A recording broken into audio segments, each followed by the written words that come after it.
NCERT Exemplar Solutions, Class 10, Maths, Chapter 8, Exercise 8.1, Multiple Choice Question 14. Sin of 45 degrees plus theta minus cos of 45 degrees minus theta is equal to option A 2 cos theta, option B 0, option C 2 sin theta, or option D 1. Let us find the answer. Let us write the given expression.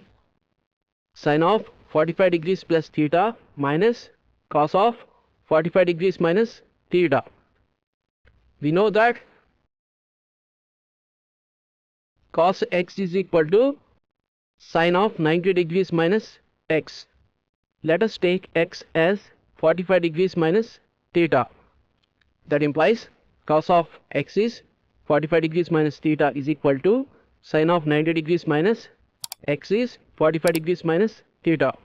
That is equal to sin of 90 degrees minus 45 degrees minus of minus theta is plus theta.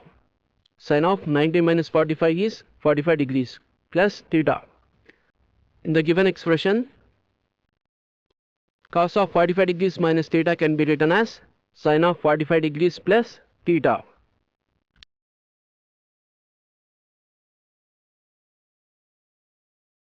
That is equal to equal magnitudes but different signs equal to 0.